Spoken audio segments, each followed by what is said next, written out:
بسم اللہ الرحمن الرحیم۔ آج الحمدللہ ہماری تلاوت کا آغاز 18ویں پارے سے ہوا۔ قد افلح المؤمنون الذین هم فی صلاتهم خاشعون۔ اللہ تعالیٰ اس پارے کے آغاز سورہ مومنون سے کر رہے ہیں اور ایمان والوں کی کامیابی کا اللہ تعالیٰ فرما رہے ہیں کہ ایمان والے کامیاب ہو گئے، وہ ایمان والے جن کے اندر یہ خوبیاں ہیں۔ الذین هم فی صلاتهم خاشعون، جو نمازوں میں خشوع اور خضوع یعنی نمازوں کو اچھے طریقے سے پڑھتے ہیں، فضول کاموں سے فضول باتوں سے اعراض کرتے ہیں، زکوٰۃ کی ادائیگی کا اہتمام کرتے ہیں، گناہوں سے اپنی شرمگاہوں کی حفاظت کرتے ہیں، امانت اور وعدے کا خیال رکھتے ہیں، اور پھر آخر میں دوبارہ فرمایا کہ نماز کی حفاظت کرتے ہیں۔ یہ خوبیاں اللہ تعالیٰ نے اس صورت کے آغاز میں ذکر فرمائی ہیں۔ حضرت عائشہ رضی اللہ عنہا سے کسی نے حضور اکرم صلی اللہ علیہ وسلم کے اخلاق کے بارے میں پوچھا کہ آپ کے اخلاق کیا تھے؟ حضرت عائشہ نے فرمایا کہ تم نے سورہ مومنون کی ابتدائی آیتیں نہیں پڑھی، ان آیتوں میں جو خوبیاں ہیں وہ ساری حضور جناب نبی کریم صلی اللہ علیہ وسلم میں موجود تھیں۔ اگلی آیتوں میں اللہ تعالیٰ انسان کی پیدائش کا تذکرہ فرما رہے ہیں کہ انسان کو اللہ تعالیٰ نے اس کا آغاز کس طرح ہوا اور اس کی پیدائش میں کیسے کیسے مراحل آتے ہیں، وہ سارے مراحل کا اللہ تعالیٰ ذکر فرما کر فرما رہے ہیں کہ فتبارک اللہ احسن الخالقین، کہ اللہ تعالیٰ نے انسان کو سب سے اشرف المخلوقات، سب سے اچھی تخلیق انسان کی ہے۔ اس کے بعد حضرت نوح علیہ السلام کی دعوت کا تذکرہ ہے۔ جب اپنی قوم کو دین کی دعوت دی تو قوم کے سردار کہنے لگے یہ تو ہماری طرح کا آدمی ہے اور ہم پر بڑا بننا چاہتا ہے، ایسا لگتا ہے کہ اس کو جنون ہو گیا ہے۔ قوم کے سرداروں نے حضرت نوح علیہ السلام کے بارے میں اس طرح کی باتیں کہیں۔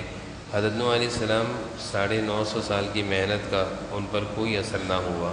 950 سال محنت کرتے رہے، سوائے چند لوگوں کے اور کسی نے آپ کی دعوت کو قبول نہ کیا، بلکہ مخالفت اور ظلم بڑھتا گیا۔ حضرت نوح علیہ السلام نے اللہ تعالیٰ سے فریاد کی کہ اس ظالم قوم سے نجات عطا فرما۔ اللہ تعالیٰ نے حکم دیا کہ کشتی تیار کریں، کشتی تیار کرنے کے اسباب بتائے، اور پھر اس کے بعد اللہ تعالیٰ نے کشتی تیار ہونے کے بعد عذاب کے آنے کی نشاندہی بتائی کہ جب عذاب آئے گا تو تندور سے پانی ابلے گا، تندور سے پانی ابلے گا تو اپنے ماننے والوں کو کشتی میں سوار کر لیجیے گا۔ ان ہلاکت اور یہ جو قوموں کی ہلاکت کے واقعات ہیں، اللہ تعالیٰ ان واقعات سے یہ سمجھانا چاہتے ہیں کہ اللہ تعالیٰ اور اس کے رسول کی مخالفت کرنے والوں کا انجام برا ہوتا ہے۔ آگے اللہ تعالیٰ فرما رہے ہیں کہ اگر کسی ظالم کے ظلم سے کسی کو نجات مل جائے تو وہ اللہ تعالیٰ کا شکر ادا کیا کرے۔ حضرت نوح علیہ السلام کو بھی جب ان ظالم لوگوں سے نجات ملی تو وہ فرمانے لگے الحمدللہ الذی نجانا من القوم الظالمین۔ آگے حضرت ہود علیہ السلام کی قوم کی ہلاکت کا تذکرہ ہے۔ دنیا کی زندگی عیش و عشرت اور مستی میں پڑے ہوئے تھے، آرام و راحت کے عادی ہو گئے تھے، اللہ کے نافرمان ہو گئے تھے، حضرت ہود علیہ السلام کی بات ماننے سے منکر تھے، ان کی ہلاکت اللہ تعالیٰ نے اگلی آیتوں میں ذکر فرمائی ہے۔ اس کے بعد اللہ تعالیٰ اہل ایمان کو حکم دے رہے ہیں کہ حلال کھانے سے اعمال صالحہ کی توفیق ملتی ہے۔ یا ایھا الرسول کلوا من الطیبات، کہ لوگوں حلال کھاؤ، اس سے تمہیں نیک اعمال کی کرنے کی توفیق ملے گی۔ حلال لقمہ حلال کے اثرات انسان کی زندگی پر پڑتے ہیں اور اس سے اس کے اندر نیکی کے جذبات پیدا ہوتے ہیں، جبکہ حرام کھانے سے انسان کا کوئی بھی عمل قبول نہیں ہوتا، بلکہ حدیث میں آتا ہے کہ لقمہ حرام کا جو عادی ہوتا ہے اس کی دعائیں بھی قبول نہیں ہوتی، اور جس جسم کے نشوونما یعنی جس جسم میں حرام کی آمدنی لگی ہو وہ جسم جہنم کا زیادہ مستحق ہے۔ آگے اللہ تعالیٰ پھر اپنے نیک بندوں کی کچھ خوبیاں مزید بیان فرما رہے ہیں۔ ان خوبیوں میں سے اللہ تعالیٰ بیان فرما رہے ہیں کہ خیر کے کام، بھلائی کے کام، نیکی کے کام کرنے کے بعد میرے نیک بندے ڈرتے ہیں، خوف کھاتے ہیں، اور اسی طرح ہمارا دیا ہوا مال اور کیا ہوا عمل خوف اس بات کا ہوتا ہے کہ ہم نے جو نیکی کی ہے اور جو ہم نے اللہ کے راستے میں مال خرچ کیا ہے آیا یہ قبول بھی ہے یا نہیں ہے۔ یعنی نیکی کرنے کے بعد ڈرنا کہ وہ قبول ہو یا نہیں ہوئی، یہ اللہ تعالیٰ نیک لوگوں کی خوبی بیان فرما رہے ہیں۔ حضرت عائشہ رضی اللہ عنہ نے اس آیت کا مفہوم حضور جناب نبی کریم صلی اللہ علیہ وسلم سے پوچھا، کیا یہ لوگ نیک کام کر کے ڈرتے ہیں؟ کیا انہوں نے کوئی گناہ کیا ہے کہ یہ لوگ نیک کام کر کے ڈرتے ہیں؟ تو کیا انہوں نے کوئی گناہ کیا ہے؟ جناب نبی کریم صلی اللہ علیہ وسلم نے فرمایا کہ اے صدیق کی بیٹی، یہ لوگ گناہ نہیں کرتے، بلکہ یہ لوگ نماز بھی پڑھتے ہیں، روزی بھی رکھتے ہیں، صدقات بھی دیتے ہیں، اور پھر بھی ڈرتے ہیں کہ ہمارا یہ عمل ہماری کوتاہی کی وجہ سے کہیں اللہ تعالیٰ رد نہ کر دے۔ حضرت حسن بصری رحمۃ اللہ علیہ فرماتے ہیں کہ مومن یعنی ایمان والا نیکی کر کے ڈرتا ہے، اور منافق برائی کرتا ہے اور بے فکر رہتا ہے۔ اور پھر فرمایا کہ ہم نے ایسے لوگوں کو دیکھا ہے جو نیکی کر کے ایسے ڈرتے تھے کہ تم لوگ برائی کر کے بھی اتنا نہیں ڈرتے۔ یعنی نیک لوگوں کی خوبی ہے کہ وہ اپنے نیک عمل پر اتراتے نہیں ہیں اور نہ ہی اطمینان سے بیٹھتے ہیں، بلکہ ان کو یہ فکر لگ جاتی ہے کہ ہم جو نیک کام کر رہے ہیں اللہ تعالیٰ ان نیک کاموں کو قبول فرما لیں۔ آگے اللہ تعالیٰ اہل ایمان کو حکم دے رہے ہیں کہ برائی کا بدلہ اچھائی سے دیا کرو، یعنی اگر تمہارے ساتھ کوئی برائی سے پیش آ رہا ہے، بد کلامی بد زبانی، تو اس کے ساتھ تم اچھائی سے پیش آؤ۔ پھر اللہ تعالیٰ غافل انسان کی موت کی حالت بیان فرما رہے ہیں کہ ایک وہ انسان جس کی زندگی غفلت میں گزرتی ہے، اور جب اس پر موت آتی ہے تو وہ اللہ تعالیٰ سے تمنا کرتا ہے رب ارجعون لعلی اعمل صالحا فیما ترکت اللہ، کہ اللہ مجھے تھوڑی سی مہلت دے دیں، دوبارہ دنیا میں بھیج دیں، اب کی دفعہ میں جانے کے بعد بہت زیادہ نیک اعمال کروں گا۔ لیکن جب انسان کی زندگی جب ختم ہوتی ہے اور اس کو قبر میں اتار دیا جاتا ہے تو واپس دنیا میں آنے کا کوئی راستہ نہیں ہے۔ لیکن ایک غافل اور ایک گنہگار انسان دنیا سے جانے کے بعد تمنا کرے گا اور چیخ و پکار کرے گا کہ اللہ ایک مہلت دے دیں، دوبارہ دنیا میں بھیجیں، میں اب کی دفعہ جا کر بہت سارے نیک کام کروں گا۔ آگے اللہ تعالیٰ اعمال نامے کا تذکرہ فرما رہے ہیں، فمن ثقلت موازینہ فاولئک هم المفلحون ومن خفت موازینہ فاولئک الذین خسروا، کہ جس کے اعمال نامے وزنی ہوں گے،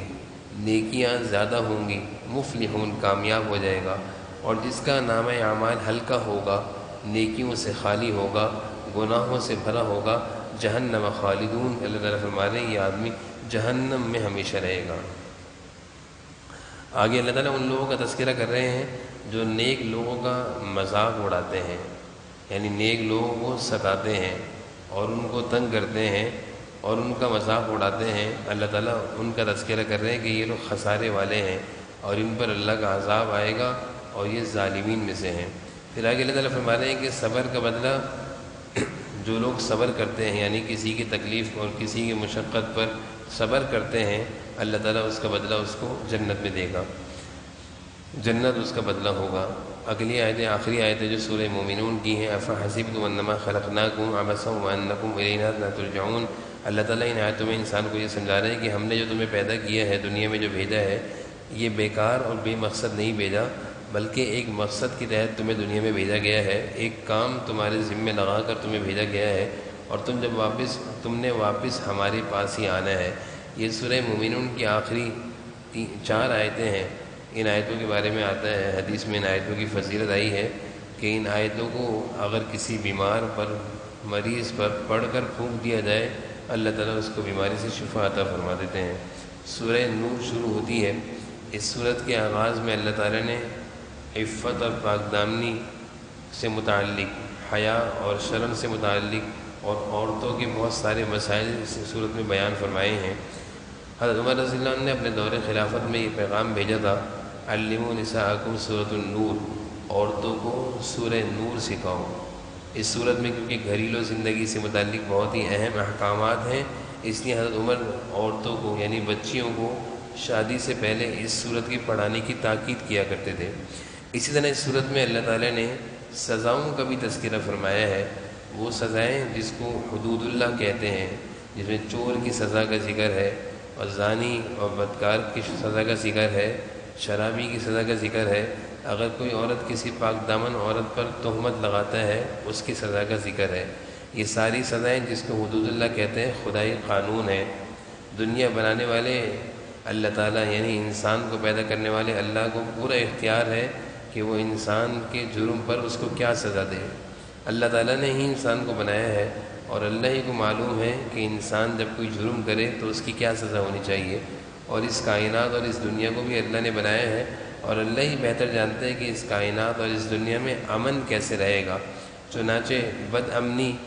اور فساد پھیلانے والے جو جرائم ہیں، اللہ تعالیٰ نے ان جرائم کی روک کے لیے کچھ ایسی سزائیں مقرر کی ہیں کہ جب وہ جرم کوئی شخص کرے گا تو اس کو یہ سزا ملے گی، اور جب اس کو اس سزا ملنے کا ڈر اور خوف ہوگا تو وہ ان جرائم سے بچے گا۔ جب یہ جرائم نہیں ہوں گے تو معاشرے میں امن و سکون ہوگا۔ چنانچہ اللہ تعالیٰ کی طرف سے مقرر کردہ حدود جو اللہ نے مقرر کی ہیں، یہ اللہ ہی زیادہ بہتر جانتے ہیں، اور ان کے نافذ ہونے میں انسانیت کا ہی فائدہ ہے۔ آگے اللہ تعالیٰ ان لوگوں کا تذکرہ کر رہے ہیں منافقین کا، جنہوں نے حضرت عائشہ رضی اللہ عنہا پر تہمت لگائی تھی۔ حضور جناب نبی کریم صلی اللہ علیہ وسلم کی زوجہ حضرت عائشہ پر تہمت لگائی تھی، ان لوگوں کا تذکرہ ہے۔ اور پھر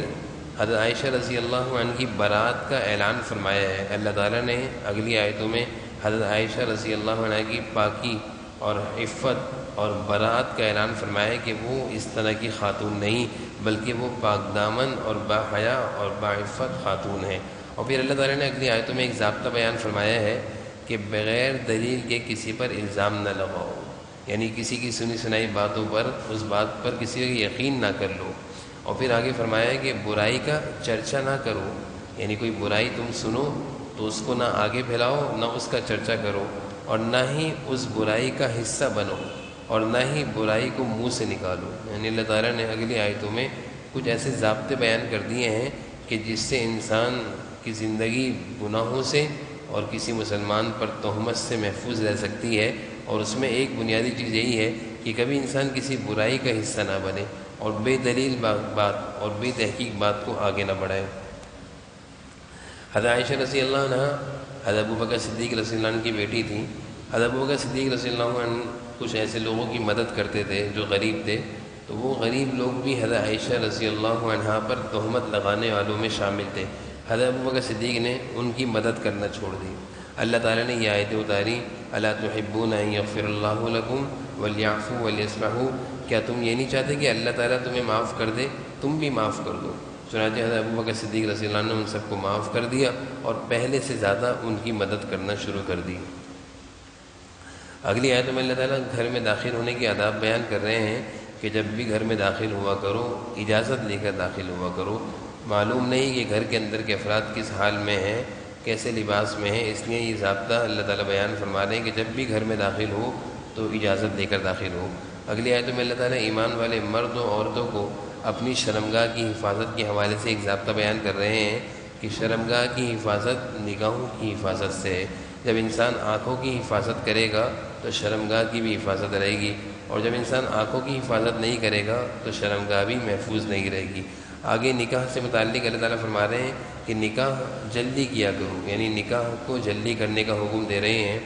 حدیث شریف میں آتا ہے کہ نکاح کو سستا کرو، شادی کو آسان کرو۔ جب نکاح سستا ہوگا، آسان ہوگا تو انسان کے لیے شادی بھی آسان ہوگی، اور جب شادیاں آسان ہوں گی تو بدکاری کا راستہ بند ہو جائے گا۔ اور جب نکاح کرنا، شادی کرنا جب مہنگا ہو جاتا ہے، رسم و رواج کی وجہ سے جب نکاح اور شادی مہنگی ہو جائے تو پھر بدکاری سستی ہو جاتی ہے۔ اسی وجہ سے اللہ تعالیٰ نے ان آیتوں میں یہ فرمایا ہے کہ نکاح کرو، اگر تم فقیر ہو تو اللہ تعالیٰ تمہیں غنی کر دے گا۔ بہت سارے لوگ یہ سوچتے ہیں کہ ابھی بچہ چھوٹا ہے، کماتا نہیں ہے، یا ابھی اس کا کام کاروبار نہیں ہے۔ اللہ تعالیٰ ان آیتوں میں فرما رہے ہیں کہ بچہ بچی کی شادی کر دو، شادی کی برکت سے اللہ تعالیٰ اس کو غنی کر دیں گے۔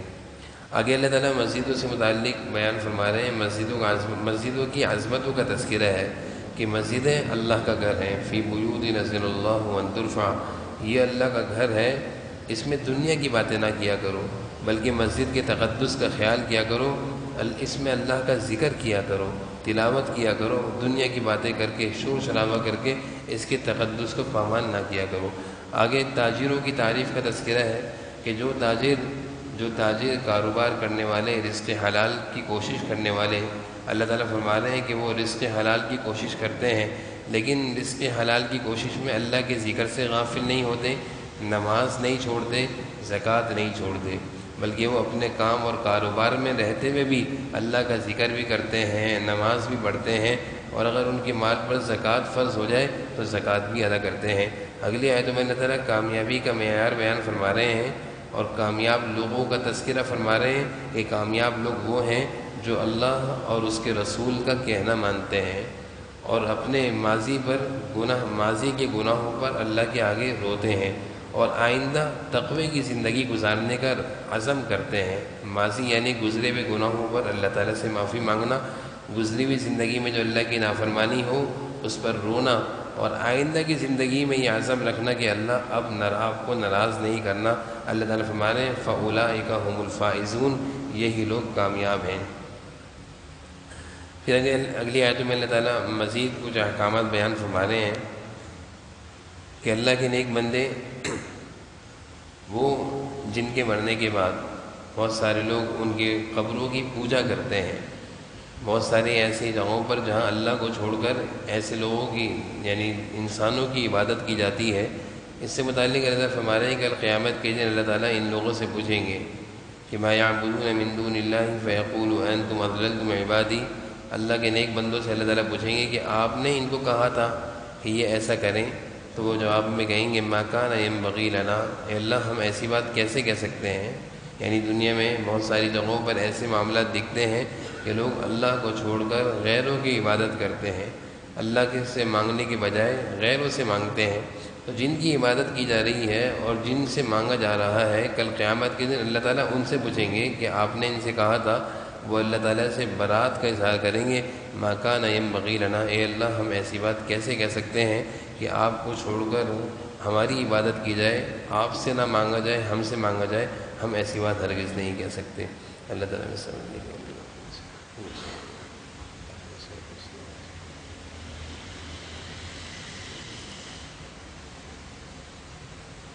صلی اللہ علیہ وسلم۔